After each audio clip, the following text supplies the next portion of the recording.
So it's always very funny when I hear this, Sean Stone converted to Islam, and I keep telling them the same thing I told them in Iran. I did not convert to Islam. You cannot change, you cannot convert if you maintain the same God. I did not change gods. What I did was I accepted Muhammad, peace be upon him, as a prophet, the last prophet.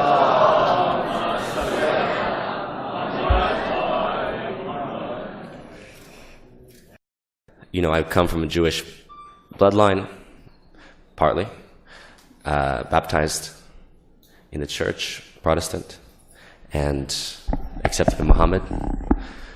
I accepted Shia Islam because I love Imam Ali, I love Imam Hussein, Achoura, because that's what the Shia are about. They stand for the oppressed. They stand for the common man against empire, against tyranny. We don't submit when a Yazid or a Caliph tells us to. And that's what we need in the world. And that's frankly why, even before accepting Islam, my friends who were Shia always said to me, you know, they fear us. They really do. And who did he mean? He means the empire, the satanic empire that rules the world. And we can get into that. But they fear the power of faith. And it's something that you have to earn. It's not something that you can simply claim. You can't simply stand and say, I'm a Christian, I'm a Jew, I'm a Muslim. The humility of Islam is to submit yourself to God, to rectify yourself and be able to say, I stand in relationship to my Maker, and I answer to Him. And if I can be an image and a model for others to follow, then I'm in the tradition of Shiism. I'm in the tradition of Imam Hussein, who takes upon himself the sacrifice, not as an aggressor, but being aggressed, his people being terrorized and being threatened with death. He says, I will do what is just, what is righteous, which is to sacrifice myself. And that's the model that we should follow. And this is the nature of Islam to me. It's being a model citizen, a model human being, and standing for the rights of the oppressed in this world we live in. We don't have to rely upon the dictates of old, what the empire tells us, this is the way you should live, this is the way you should think. Because frankly, they have no principle. That's why you look around, what do you see? What kind of culture do you see? What kind of insanity and madness do you see? I'll give you an example. Look at Rihanna's video, S&M. This is now common morality. Rihanna, who's a product of the Illuminati, she's Jay-Z's apprentice. Personally, I have some information about that. But the point is that she's basically bought into it as to be an object, an idol of worship, as most of these people are. They've created an iconic culture, which is complete heresy. It doesn't matter if you're talking Judaism, Christianity, or Islam. It's heretical to put people up as idols.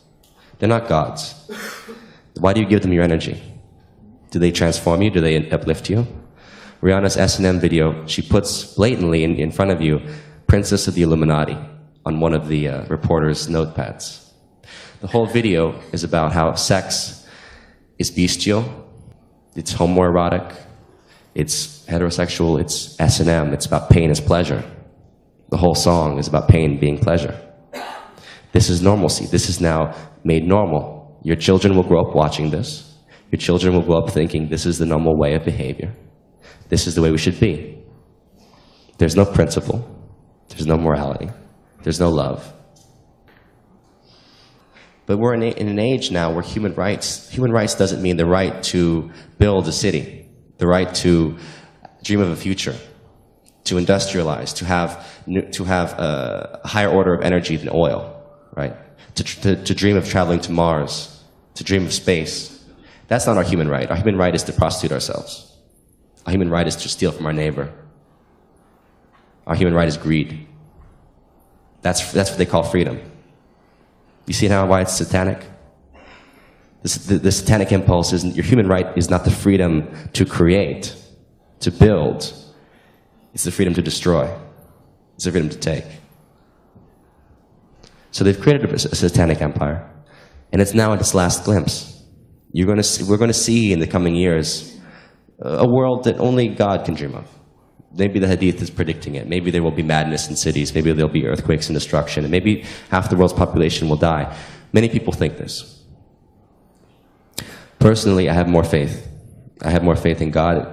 I have more faith in Mehdi, the power of light to transform, the power of consciousness to heal, the power that at any moment as human beings, we can simply say, no, we don't accept your standard. We don't accept your norms. We will not go along. We will resist. I made a video to impeach Obama on principle.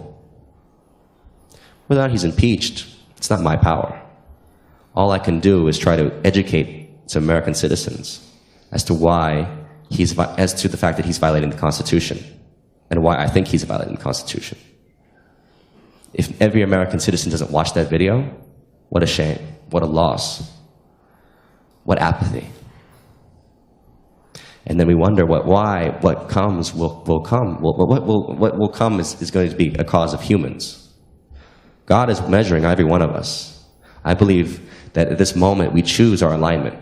If our alignment is to create, it's towards the ennoblement of man, to the recognition of God in man. God will see that. He knows it already. The Mehdi is already choosing his sides. He's pulling his army. All we can do is stand here and offer a hand of light, of knowledge, of information, of principle. And those who will reject it, if they're lost, that is their loss. As we all know, it's not the Shia tradition to murder people. That's Wahhabi, Salafi. It's a satanic tradition. So we need to do multiple things. On one hand, I want to try to do projects like Achoura to try to educate people about what is Shiism, what is the principle of Hussein, Ali, the principle of helping your fellow man, ennobling him. On the other hand, I think we have to just teach people that God is very real and present. And it's not for the sake of my soul that I'm going to try to save people. It's for the sake of mankind, for our future. It's for the sake of their own souls. If every human being can understand that, the first hadith is what? What is your intention? Do you intend for the best? That's what this whole reality is based upon. It's our intention. If we intend for the betterment of man, if every human being starts to wake up and intend this, to pray for it, to activate themselves, the world will change. These Satanists have no power. The reason the Wizard of Oz is an old man is that the Frank Baum, the writer, is telling you the truth. These people have a great voice. They're great manipulators. They have illusions. They have tricks. They have magic tricks, just like in Pharaoh's court. But if they're so strong, why are they hiding? If they're so strong, why don't they come out and say their intention? Why do they have to manipulate?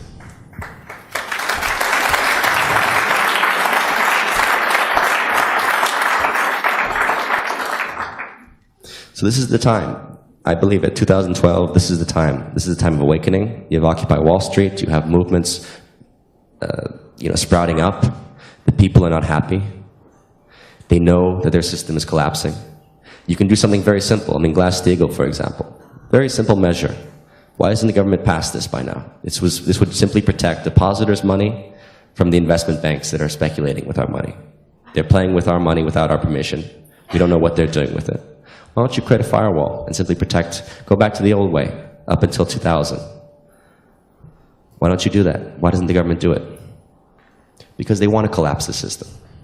They want world war. They want martial law. They want destruction. Because they'll profit from it. They think they will. And they probably have even more nefarious means and reasons. But what we can do is spread light, which is consciousness, which is love. Prayer is one aspect. Participation. Educating ourselves. Educating our fellow man. That's the greatest sword we have. The great sword of Ali is our ability to speak, to communicate, to learn and transmit that. And then God will have his way with us. What do we have to fear, right? So long as our intentions, our prayers are pure, we have nothing to fear.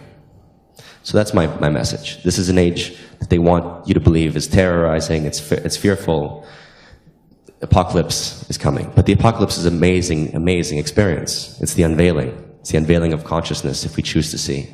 If we choose to understand that really the power structure is crumbling and the power always belonged with us, with every one of us, human beings. It's only upon our work, upon our sweat, that this whole creation exists. As God said, He made this existence for man. He did not make it for a few. He didn't make it for the jinns. He made it for man. So at any moment we choose to take it back, we take responsibility as Christ, as every prophet, as Muhammad. Every prophet has taken responsibility for mankind. And that is our obligation, to take responsibility and have faith. Inshallah, that's all we can say. God always will do as He wills.